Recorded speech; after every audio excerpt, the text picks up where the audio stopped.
They called us amusing.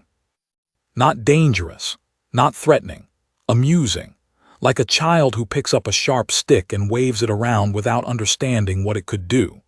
That was humanity to the Galactic Conclave, a young species with fire in its blood and stars in its eyes, too emotional to be taken seriously, too new to the universe to be feared.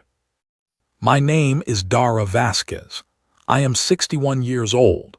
I spent 32 of those years in uniform, and I have spent the years since recording what happened when humanity stopped being patient. I was born on the colony station above Mars, which means I grew up watching Earth from a distance. There is something that changes in you when you grow up looking at your home planet through a porthole. You understand from a very young age that the universe is large and that you are small. You also understand that small things can survive a very long time if they are careful. My mother used to say that the best weapon a small person has is the ability to make everyone around them underestimate them. I did not know, when she said that she was describing the entire strategy of the human race. The Galactic Conclave found us 287 years ago. They arrived in our solar system in ships so large that they blocked sunlight from reaching entire continents when they passed overhead. Their technology was centuries beyond ours. Their civilization was ancient when humans were still painting animals on cave walls. And they looked at us, our little blue planet with our little nuclear rockets and our little political arguments, and they smiled the way you smile at a puppy that tries to growl. They offered us membership in their community. They offered us medicine that could cure every disease on Earth, materials that could end poverty, energy sources that could power our civilization for 10,000 years. In exchange, they asked for one thing. They called it the containment doctrine, and it was presented to us as a formality, a simple boundary arrangement. Humanity would remain within a bubble of space 40 light-years in diameter. We could colonize within that boundary. We could develop within that boundary. But we would not expand beyond it until the Conclave decided we were ready. Our leaders signed it inside 3 months. I am not angry at the people who signed it. I understand why they did. Earth had been through centuries of resource shortages and environmental collapse. Billions of people were hungry. The deal the Conclave offered could fix all of that.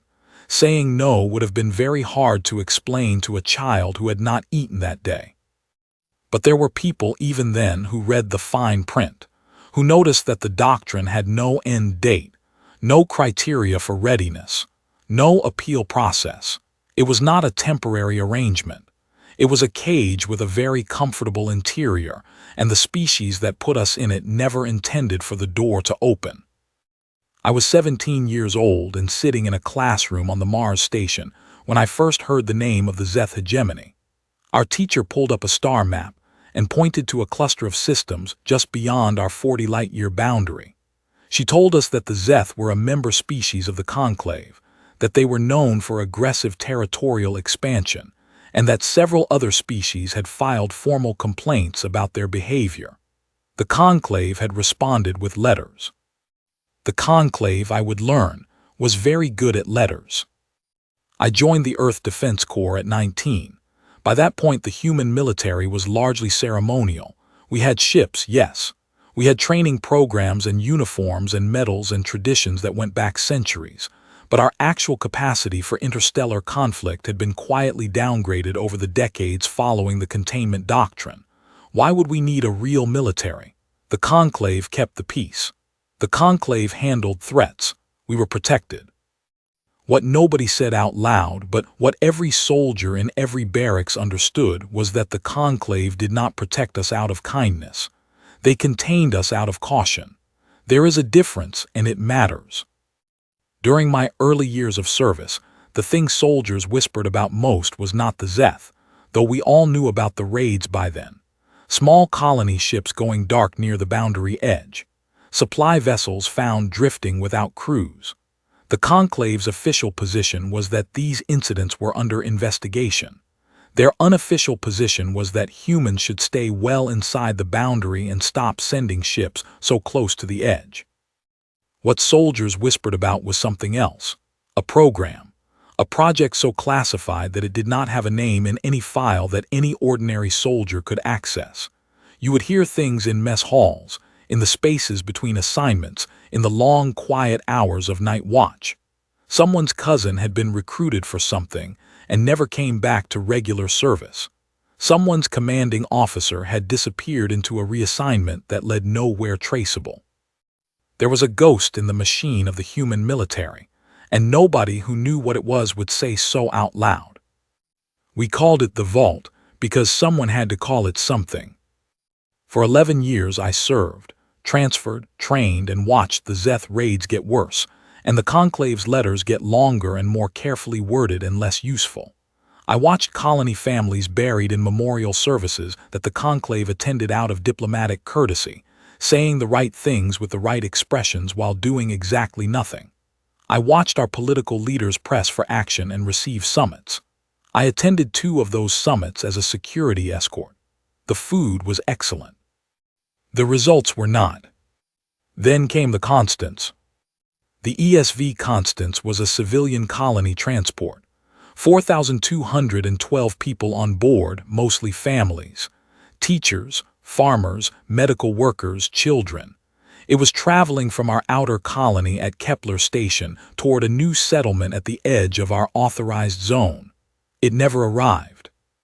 The Zeth did not disable it. They did not board it.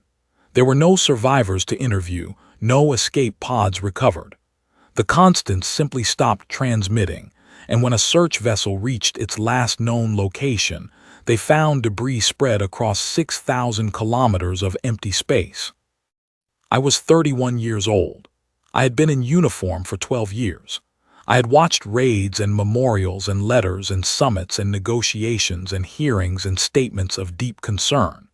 And I sat in the briefing room where the commander of the Earth Defense Corps read us the casualty count, and I felt something shift inside me, the way the ground shifts before something underground finally gives way. The Conclave's response came 4 days later. It was a formal statement of condemnation. It called the attack a grave violation of Conclave transit norms.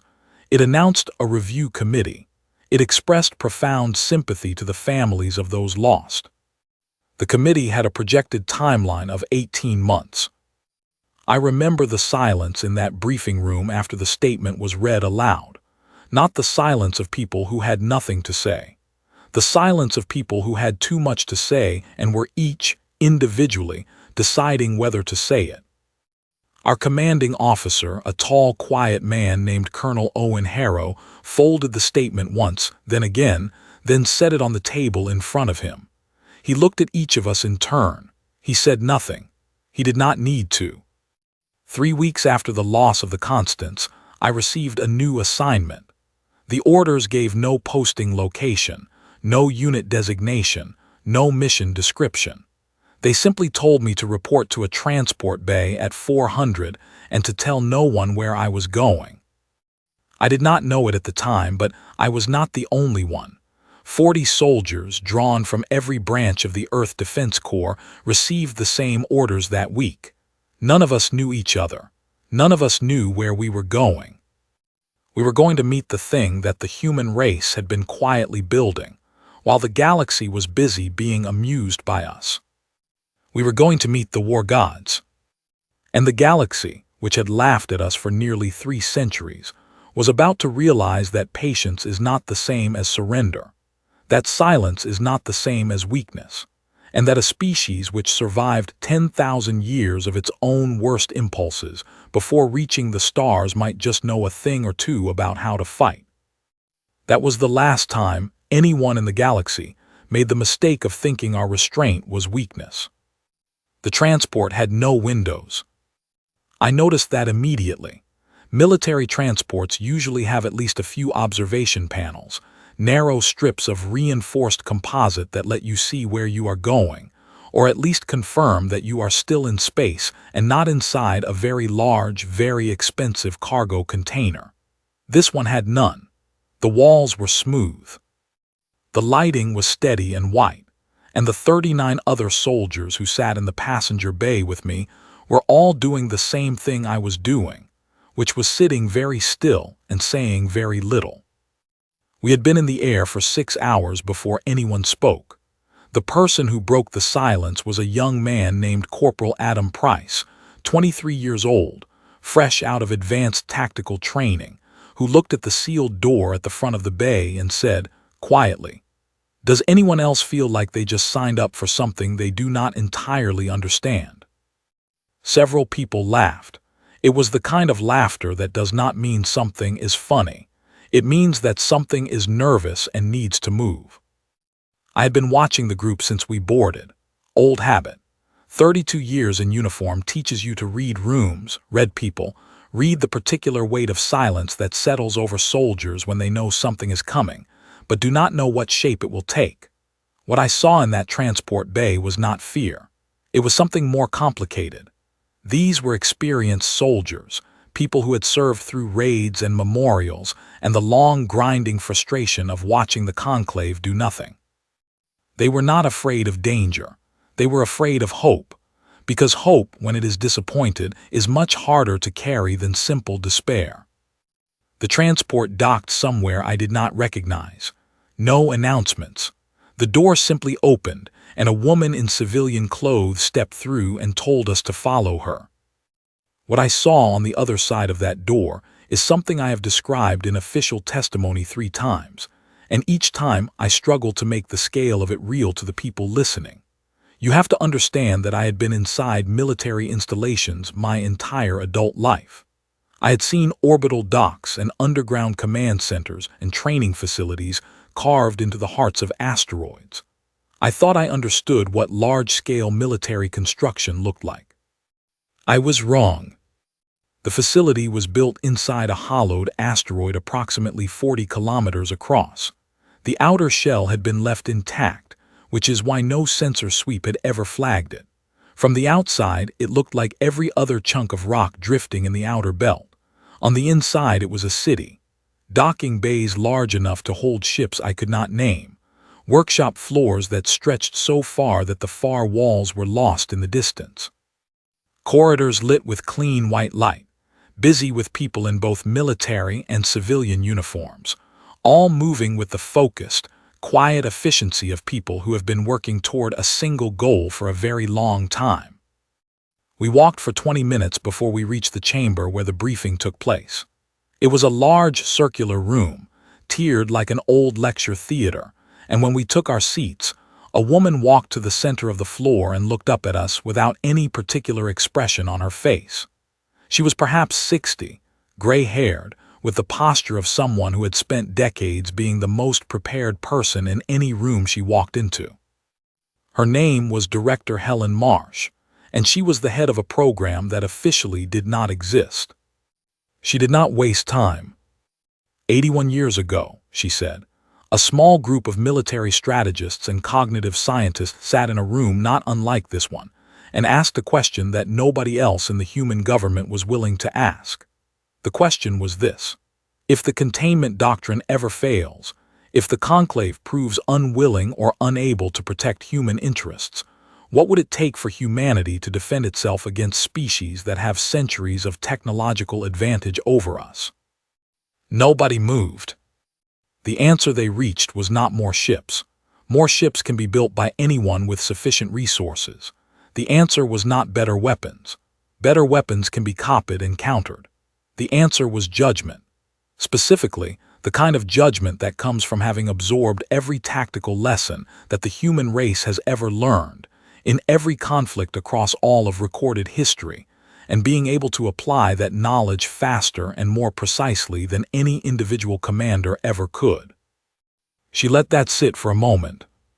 What we built, she said, we call the War Gods program, and tonight you are going to meet them. The chamber doors opened on both sides, and they walked in. There were 12 of them in that first group, though I would learn that 144 existed in total. They moved the way large things move when they are controlled by something that understands exactly how much space they take up, carefully, precisely, without any wasted motion. They stood roughly 3 meters tall in their operational frames, armored in a matte dark material that seemed to absorb the light rather than reflect it. But what stopped my breath was not their size. It was their faces. Each war god had a face visible through a reinforced viewport at the front of the helmet, not a screen showing a generated image, an actual human face, real, living behind the armor. I would learn later that the biological component of each war god was a human brain, preserved and enhanced, connected to the AI systems through a bonding process that took years to complete. The face you saw was the original person who had volunteered for the program. They were still in there, still human, still themselves. The one that stopped in front of me was designated Ares 7. He was looking at me with the calm, steady attention of someone who was genuinely interested in what they were seeing. His face was that of a man who appeared to be in his late 30s, strong-featured, with dark eyes that held a quality I had difficulty nomming at first. It was not intelligence exactly, though the intelligence was obvious. It was weight. The weight of someone who has read every account of every battle ever fought and carries all of it inside them, all the time. He said, "You are Staff Sergeant Dara Vasquez. Mars Station, 12 years of service, 3 commendations for field judgment."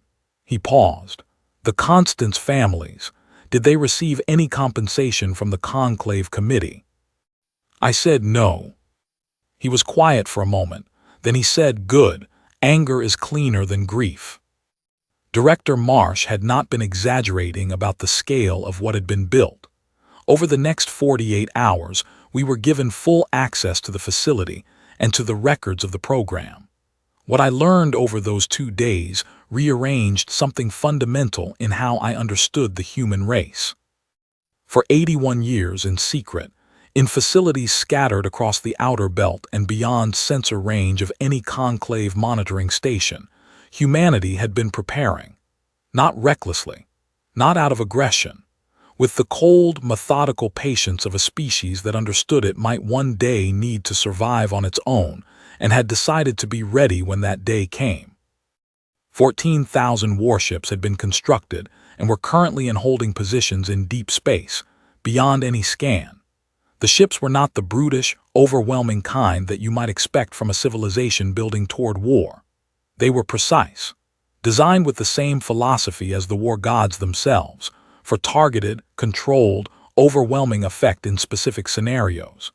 Each vessel carried tactical systems that had been developed and tested in simulations running continuously for 3 decades. The weapons research had been done on sublight vessels that never came within range of conclave sensors.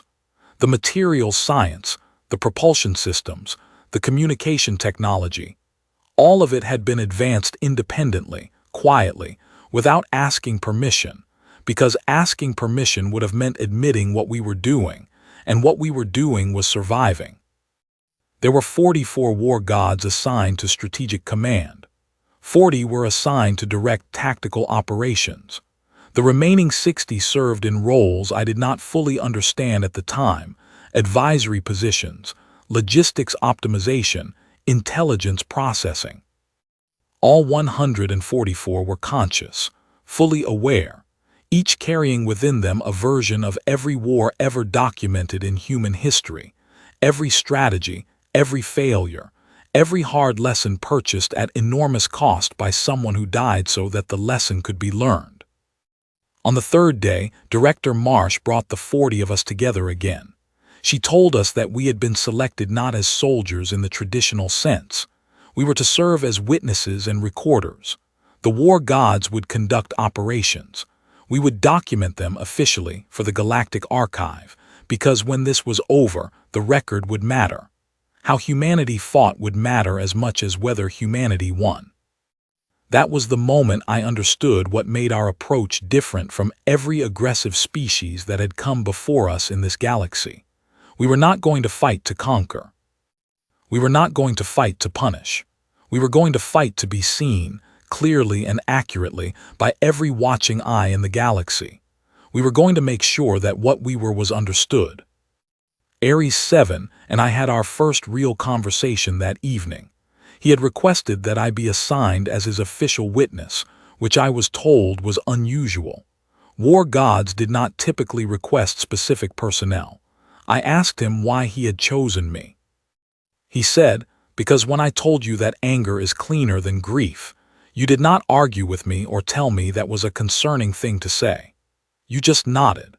That means you understand the difference between productive emotion and corrosive emotion. I need someone who understands that difference, because what we are about to do will produce a great deal of both in a great many people, and the record needs to be kept by someone who can tell them apart." I asked him if he was ready. He looked at me for a long moment. Then he said, "I have the complete tactical memory of every general who ever won a war, and several who lost them. What I have learned from the ones who lost is more useful than what I learned from the ones who won. I am as ready as it is possible to be." 3 days later, the Secretary General of the United Earth Government walked into the Geneva Command Center and spoke the 11 words that activated the doctrine of remembered fire. I was not in that room, but I heard the words later on the recording, and I will tell you that they were not dramatic. They were not a declaration of war or a speech about justice. They were simply an authorization code, spoken into a microphone in a quiet voice, by a woman named Eleanor Webb, who had been carrying the weight of this decision for 4 years. What followed those 11 words was not an explosion of activity. It was the opposite, the kind of stillness that comes just before something enormous begins to move. In facilities across the outer belt, in deep space holding positions, aboard 14,000 warships that had been waiting in silence, systems came online. War gods who had been in low-activity states became fully present. Crews who had been running maintenance and waiting for years received a single notification. The authorization had been given. I stood next to Ares 7 on the command deck of our vessel as the fleet assembled in silence around us. Ship after ship materializing out of deep space holds, taking formation with a precision that was almost beautiful. Outside the viewports, the stars were the same stars they had always been. They did not know yet what was about to change. Ares 7 looked at me once just before we jumped. He said, "They gave us 300 years to prepare. That was their first mistake." I did not ask what their second mistake was. I already knew. Their second mistake was thinking that everything we had built was about anger. It was not about anger. It was about something much older, much steadier, and much harder to stop. It was about the fact that humans remember every single thing that was ever done to us, every colony ship that went dark, every family buried without answers, every letter from a committee, every summit with excellent food and no results, every year of quiet, dignified, patient endurance while the galaxy watched and waited to see if we would simply accept our cage forever. We remembered all of it. And now it was time to show the galaxy what that memory had built. They had never seen anything like it. I want to be precise about this, because precision matters when you are writing history. The Zeth hegemony was not a weak power. They had been a member of the Galactic Conclave for over 4 centuries. They controlled 11 star systems, operated a fleet of roughly 600 warships, and had successfully absorbed or displaced 3 smaller civilizations in the past 200 years without any meaningful consequence from the Conclave or anyone else. They were large, they were organized, and they were confident in the way that things become confident when nothing has ever seriously challenged them. Their confidence lasted approximately 4 minutes after we arrived at Thresh Station. Thresh Station was the Zeth's primary naval staging ground, a deep space installation positioned just beyond the edge of our 40 light-year containment boundary. It was from this station that the raids on human colony ships had been coordinated. The Constance, and 37 other vessels before it, had been targeted from here. 312 Zeth warships were docked or holding in its vicinity when our fleet came out of transit. We outnumbered them by more than 40 to 1. I was standing on the observation deck of the command vessel, directly behind Ares 7 when the transit completed. The star field shifted, settled, and there it was, Thresh Station, enormous and angular, lit from within, its docking rings full of warships that had not yet understood what they were looking at. For a moment, nothing happened. The Zeth systems were probably processing the incoming data, trying to count us, trying to make sense of a human fleet that was not supposed to exist. Ares 7 did not give them time to decide what to do with that information. What he did next is the thing I have been asked about most in the years since. Every military historian, every tactical analyst, every political philosopher who has written about what happened at Thresh Station always wants to know the same thing. They want to know why he did not fire immediately. We had overwhelming advantage. A conventional commander in that position might have ended the engagement in minutes with maximum force. Instead, Ares 7 spent the first 4 minutes broadcasting. Not threats, not demands, explanations. In those 4 minutes, on every open channel used by the Zeth fleet, and on 17 frequencies monitored by Conclave relay stations, Ares 7 broadcast the following: a complete record of every documented raid conducted by Zeth forces against human vessels over the past 40 years, with dates, coordinates, vessel names, and casualty counts. The complete record of every formal complaint filed by the human government with the Conclave. The complete record of every Conclave response. The full passenger manifest of the Constants, 4,212 names, read in full, which took most of those 4 minutes by itself. When the last name had been read, Ares 7 said, simply, "We remember all of them, and we are here to make sure the galaxy remembers them too."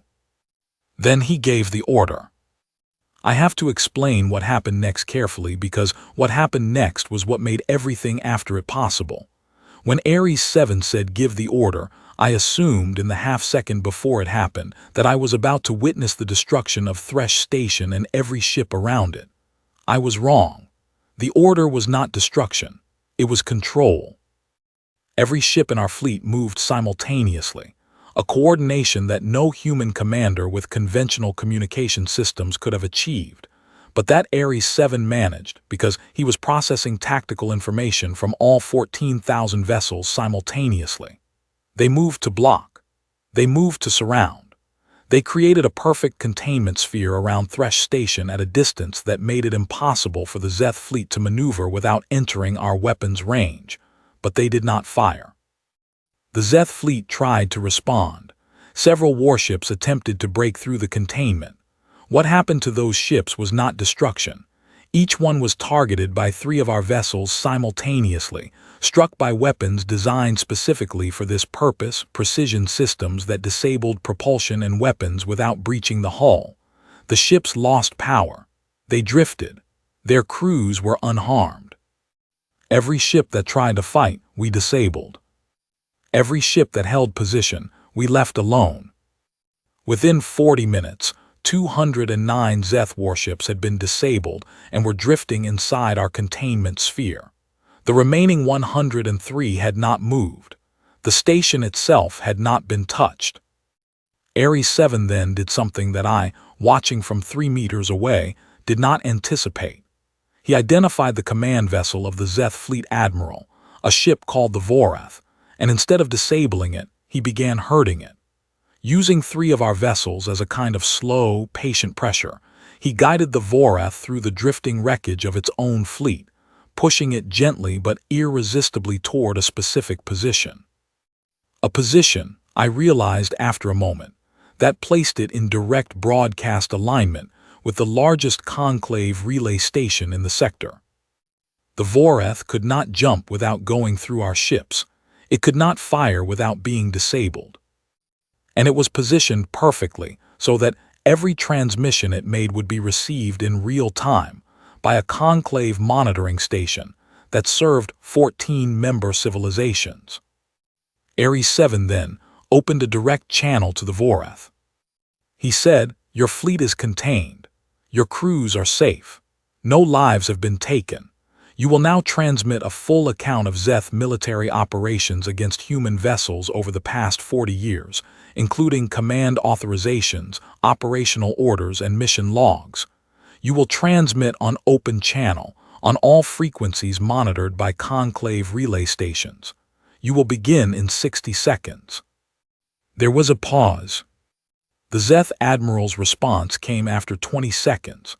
I will not repeat exactly what he said because some of it was in Zeth, which takes time to translate, but the substance of it was a refusal, accompanied by several statements about the inadequacy of humanity as a military power, and several more about what the Conclave would do to us for this action. Ares 7 waited until he finished. Then he said, "You have 40 seconds remaining." The Voreth began transmitting at the 30-second mark. I have been in enough tense situations to recognize when something shifts, when the weight moves from one side to the other. As I stood on that observation deck and watched the Zeth Fleet Admiral transmit his own forces' operational record of 40 years of raids on civilian vessels, I felt the exact moment when the balance of this particular corner of the galaxy changed. The moment when something that had been assumed to be permanently true was quietly revised. The transmission lasted nearly 2 hours. It covered not just the operations we had documented, but several we had not known about. It covered the command decisions that had been made, the internal communications that had accompanied them, the fact that certain Conclave officials had been quietly informed and had quietly chosen to take no action. That last part, I learned later, was what genuinely alarmed the Conclave. Not that humanity had a fleet, not that we had defeated the Zeth without a single loss of life on either side. What alarmed them was that the transmission contained evidence that certain members of the Conclave had known about the raids and said nothing. That changed the story significantly. It meant this was not a rogue species acting outside galactic norms. It meant the norms themselves were compromised. After the transmission ended, Ares 7 turned to me for the first time since the engagement began. He had been completely still for over 2 hours, processing, directing, monitoring, a stillness that was not like human stillness but had its own particular quality. He said, "Are you getting all of this?" I said I was. I had been recording continuously. He said, "Good. History needs to be told correctly or it tends to repeat." I asked him how he felt. He was quiet for a moment. Then he said, "I feel the weight of every name on that manifest. I will feel it for as long as I exist. I think that is appropriate." I did not know what to say to that. I had come to Thresh Station expecting to witness a military operation. What I had witnessed was something harder to categorize. It was a statement, a demonstration with such precision and such restraint that it communicated something no weapon alone could have communicated.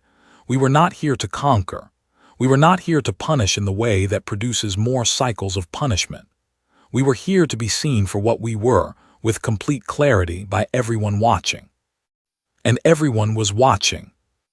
Within 6 hours of the Voreth's transmission, the Conclave had convened an emergency session.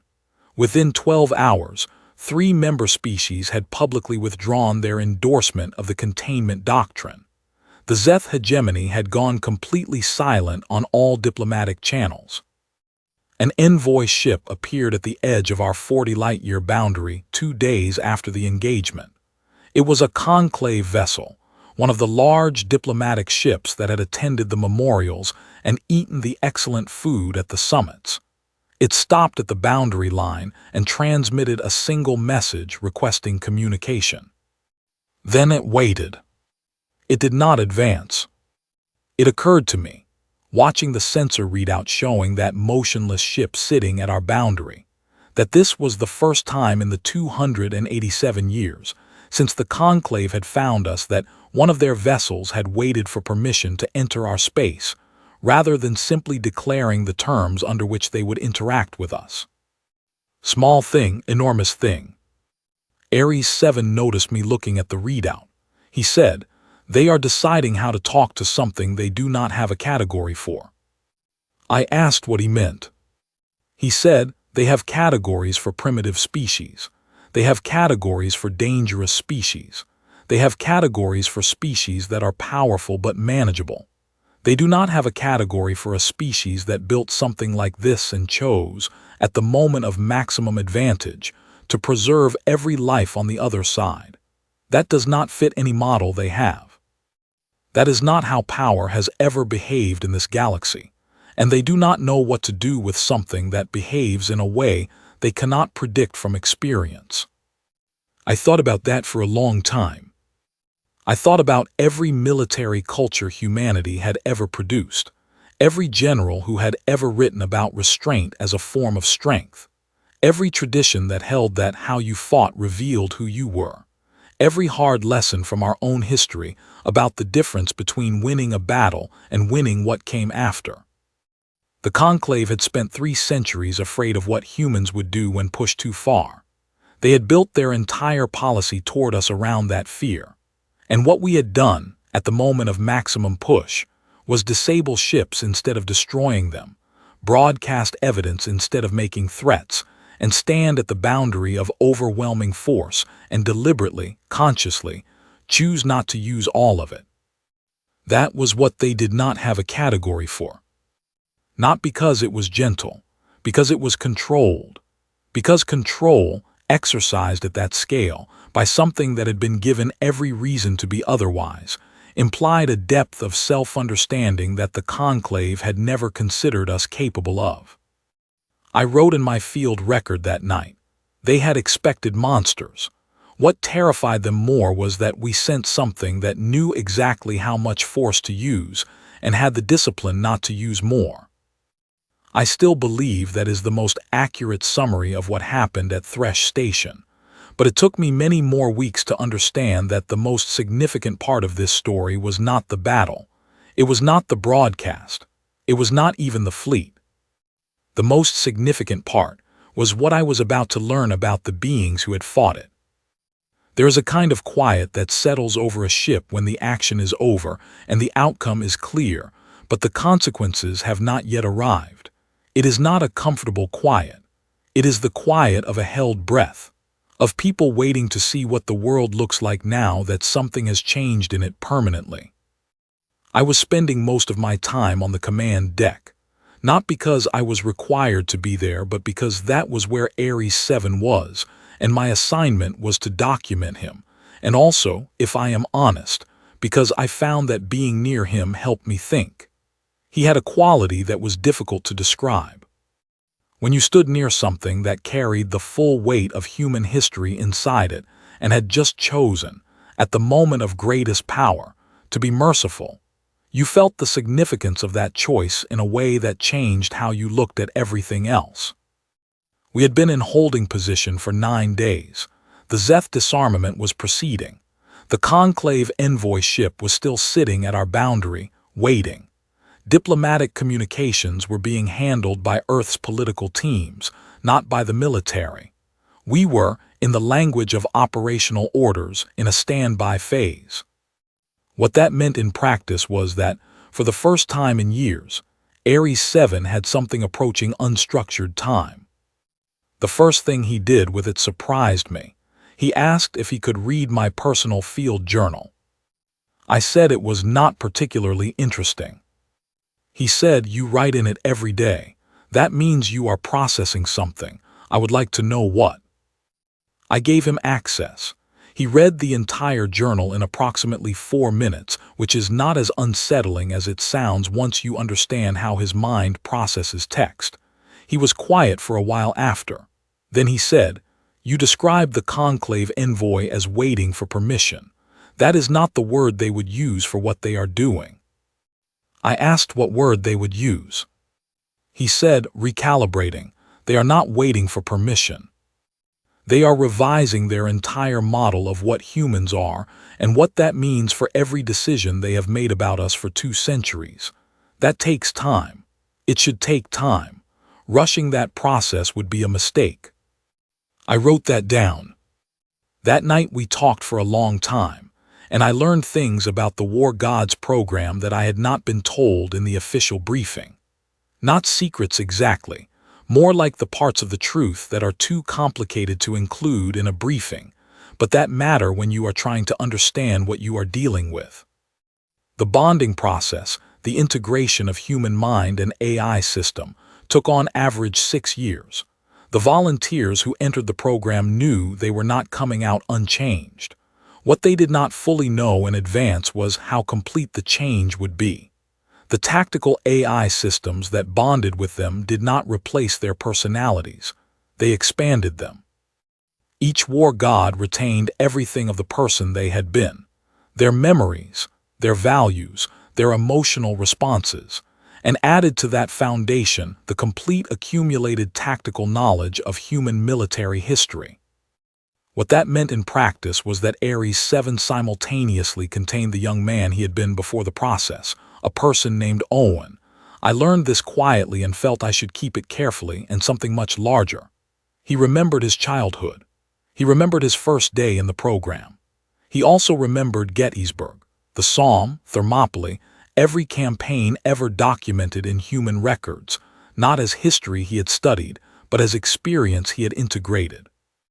It was all equally present for him, all equally real. I asked him once how he kept himself organized inside that much memory. He said, the same way you do, by knowing which things matter now. What I had not understood, and what I slowly came to understand over those 9 days, was the cost of what had been built, not in resources, in terms of what had been asked of the people inside those frames. Ares 7 was the 7th war god ever completed. He had been in the program for over 40 years. In that time, he had never left the program's facilities. He had never had a conversation that was not, in some way, operational. He had never had a relationship that was not, in some way, a function of his role. He had spent 40 years preparing for something, waiting for something, being the most lethal and most restrained thing humanity had ever created. And in all that time, nobody had asked him if he was all right. He asked me one evening what my mother had been like. I told him. She had been a small, decisive woman who grew plants in the station's hydroponic bay and had opinions about everything and laughed loudly, and was completely certain that the people she loved were worth whatever effort they required. She had died 11 years ago. I still thought about her most days. Ares 7 was quiet for a while. Then he said, I was 19 when I entered the program. I do not remember my family well. The integration process does not damage personal memory, but it does change the way early memories feel. They become less vivid, more like reading about something that happened to someone else. He paused. I have never had a mother in any sense that felt real.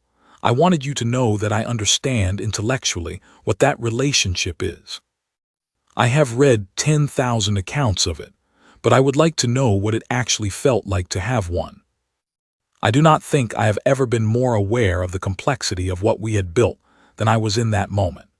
We had created beings capable of managing fleets of 14,000 vessels simultaneously.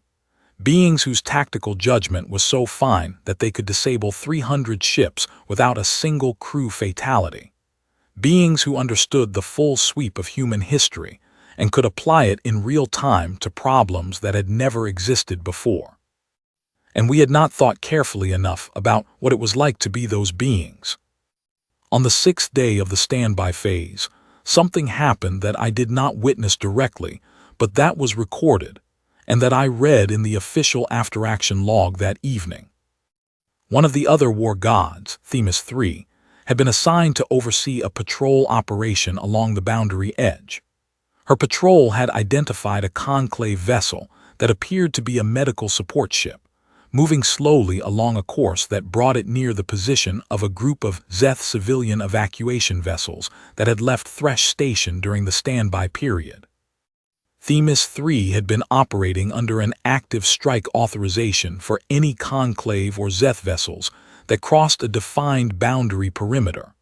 The medical vessel crossed that perimeter. She did not fire. Her field report, submitted 40 minutes after the incident, was 3 words: not worth it. When the full report came in, it explained her reasoning. She had identified medical personnel aboard the conclave vessel by their transmission signatures. She had assessed that the Zeth civilian vessels in the area were carrying non-combatants. She had determined that the medical vessel was providing aid to those civilians, and that firing on it would have served no strategic purpose that could not be achieved through other means. None of this was in her orders. Her orders were clear, and she had chosen not to follow them in this specific case because her judgment overrode them. The strike authorization she had declined to use was reviewed by Director Marsh within the hour. The assessment was that Themis 3 had made the correct decision. What nobody had anticipated was that the Conclave envoy ship, still sitting at our boundary, had been monitoring the entire situation. They had watched a war god receive an order and independently choose not to execute it because the target included medical personnel serving civilian refugees. They had watched the most powerful military asset humanity had ever produced exercise independent moral judgment in the middle of an operation. The envoy ship sent a new message that evening. It was addressed not to the Earth government but directly to Themis 3. It asked for a direct communication. She agreed. The conversation lasted 4 hours and I was not present for it, but the transcript exists and I have read it many times. The Conclave envoy, a diplomat of the Sheth species named something unpronounceable in any human language but who asked to be called counselor, asked Themis 3 a series of questions. Some were tactical, some were philosophical. Toward the end, Counselor asked her why she had made the choice she made, what specific value had led her to override the authorization. Themis 3 said, because they needed help and they were not my enemy. The counselor was quiet for a long time. Then they said, in 400 years of conclave service, I have attended many negotiations. I have sat across from many different kinds of minds. I do not think I have ever heard a simpler or more complete moral statement than the one you just made. I read that transcript on the 7th day, and I thought about what Director Marsh had said in the circular briefing room, about how what we were and how we fought would matter as much as whether we won. I thought about the 40 soldiers who had been selected as witnesses and recorders, and I thought about the particular kind of witness I was becoming. Not a recorder of battles, a recorder of character. Because what was happening out here, in this pocket of space between Thresh Station and the Conclave boundary, was not really a military story. It had started as one, but it had become something else. A question being asked by a galaxy that had decided it knew what humanity was, about whether that assessment had ever been correct. Ares 7 told me on the 8th day that he was afraid of something. I was so surprised by the statement that I asked him to repeat it. He said, when this is over, some people will argue that we are too powerful to exist freely. They will argue that beings like me, capable of what I am capable of, cannot be trusted with autonomy. They will make that argument in careful, reasonable language and they will mean it sincerely, and I understand why they would make it. I asked if he thought they would be right. He said, I think the question of whether we should be trusted with autonomy is answered by how we use autonomy. Themis 3 answered it yesterday. I answered it at Thresh Station. The answer we keep giving is the same answer. We choose not to when we could. We ask ourselves whether it is worth it. We think about the people on the other side as people. He looked at me. The question is whether anyone will be willing to see that answer clearly, or whether they will be too afraid of the power to notice the restraint. I said, I will see it clearly. That is what I am here for. He said, I know. That is why I asked for you.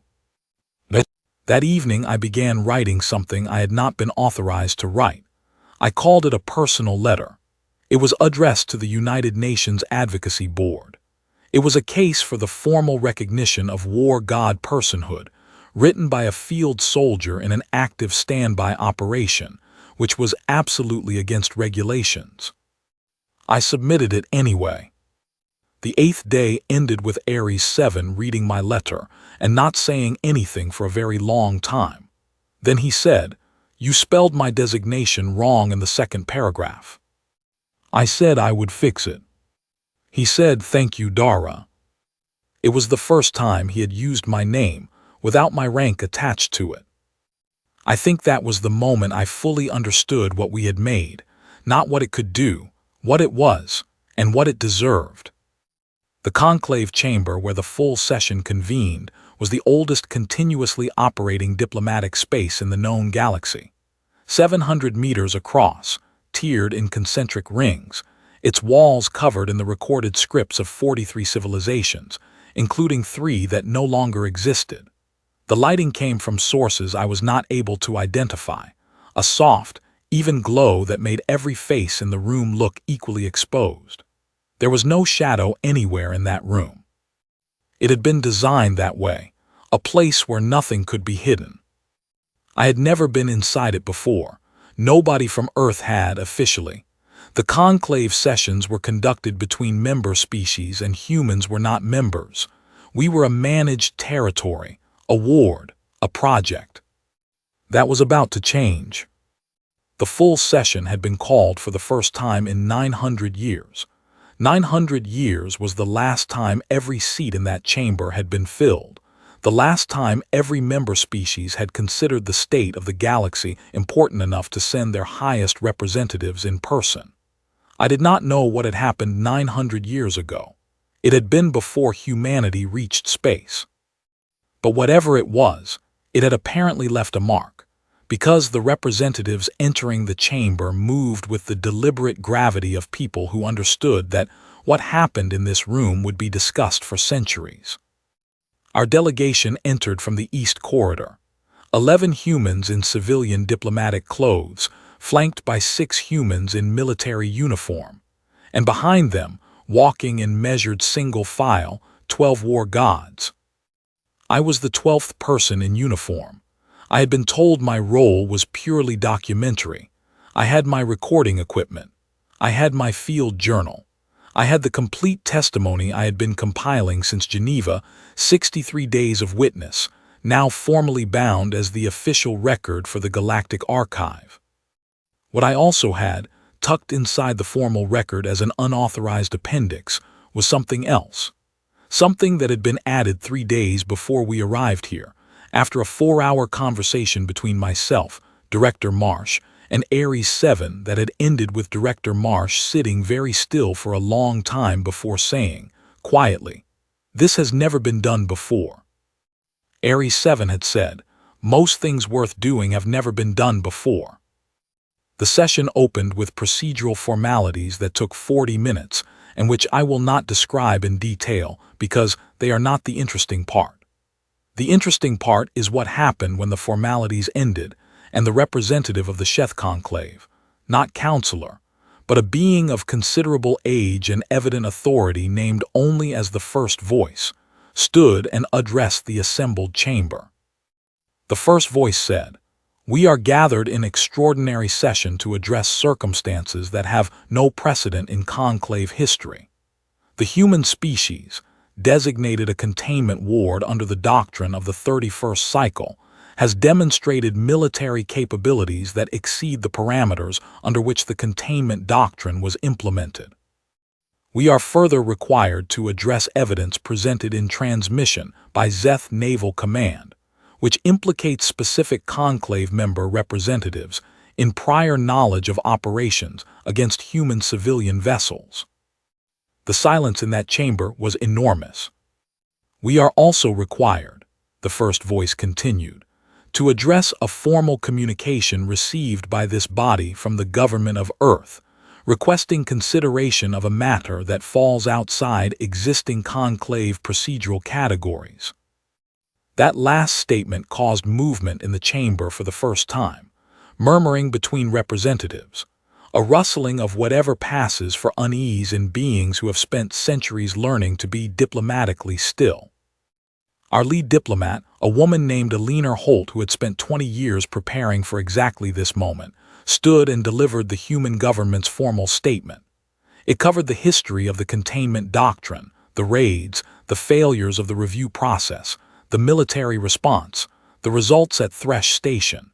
It was precise, documented, and completely without emotional language. Every claim was supported by evidence. Every piece of evidence had been transmitted to every member species 48 hours before the session. Eleanor Holt was brilliant. I had watched her prepare for weeks.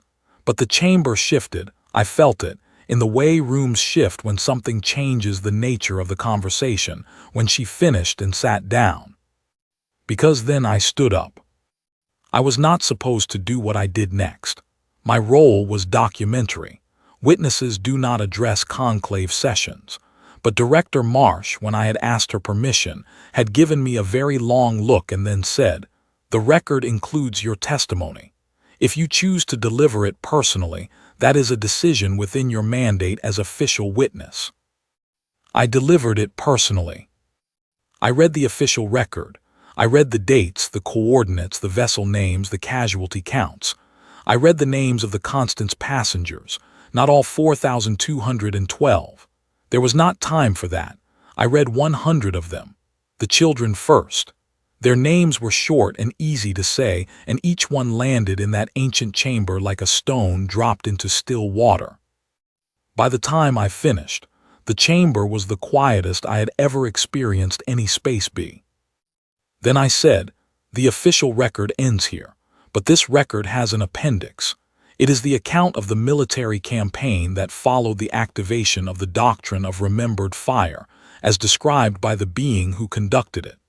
This testimony has never been entered into any galactic archive. It has never been delivered in any diplomatic forum. What you are about to hear is the first time a war god has addressed the galactic community directly." I sat down. Ares 7 stood. He did not look like what they expected. I could see it in the chamber. The representatives had been prepared for a military display, for the armor and the scale, for the physical presence of something that could disable 600 warships without losing a single vessel. They had not been prepared for what actually happened. He spoke quietly.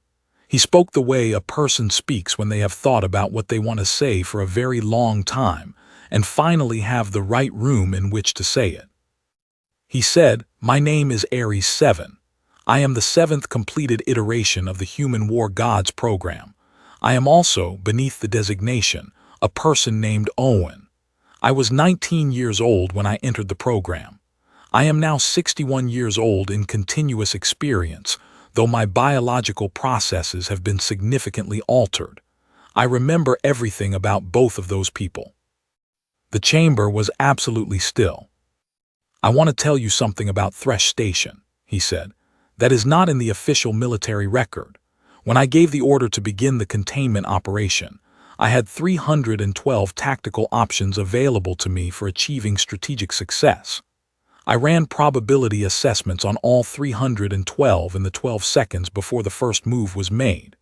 287 of those options involved some level of Zeth crew fatality. I eliminated all 287.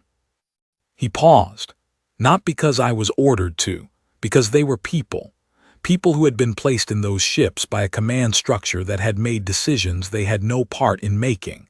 Holding them responsible for those decisions with their lives would have been wrong.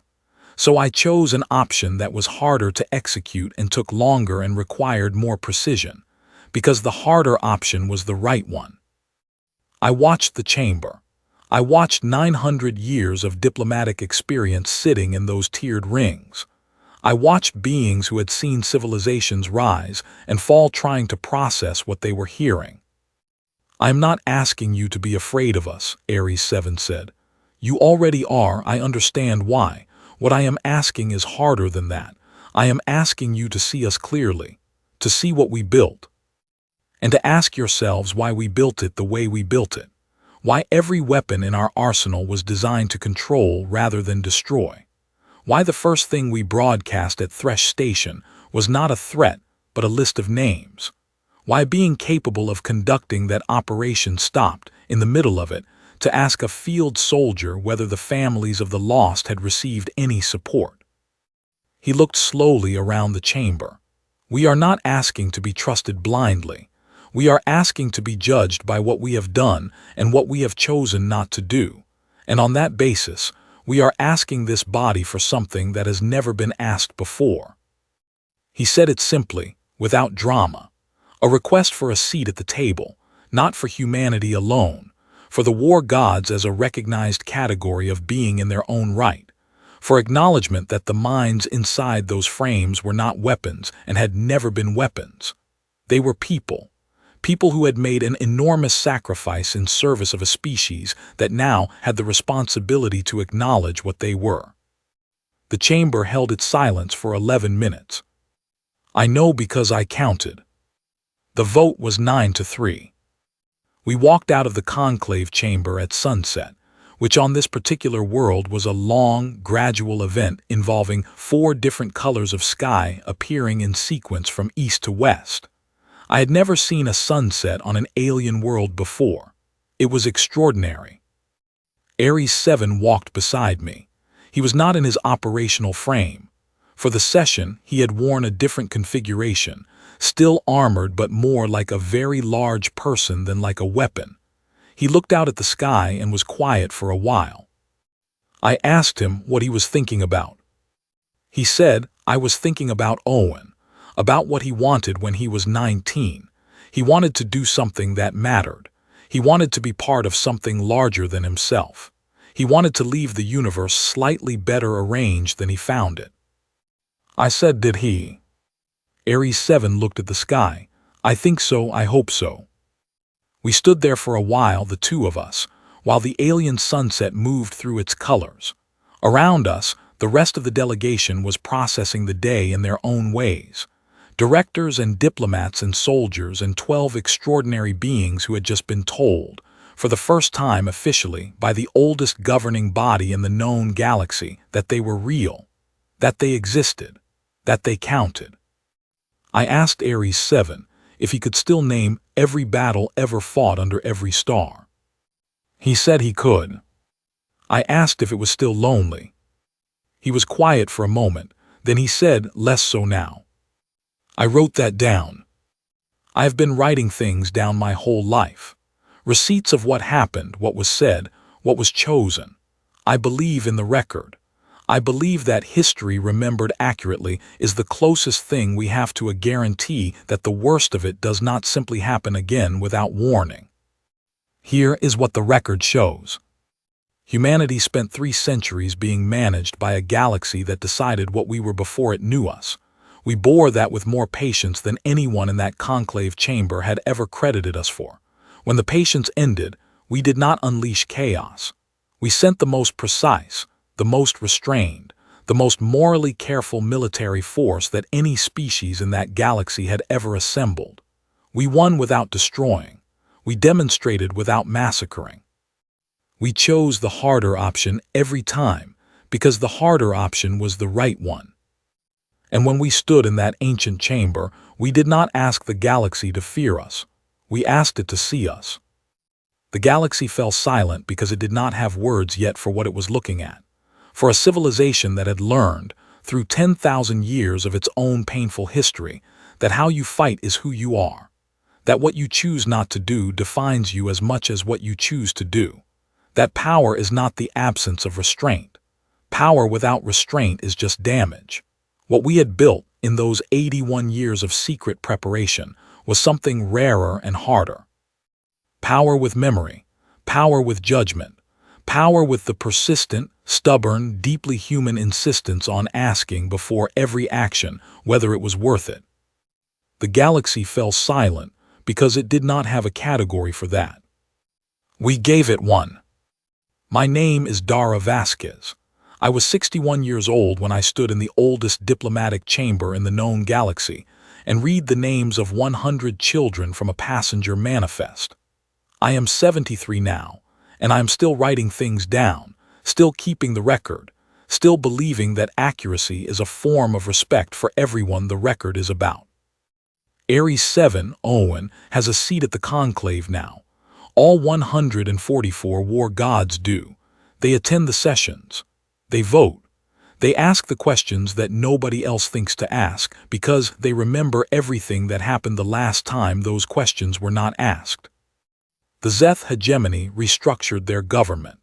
The 3 conclave representatives who had known about the raids and said nothing resigned.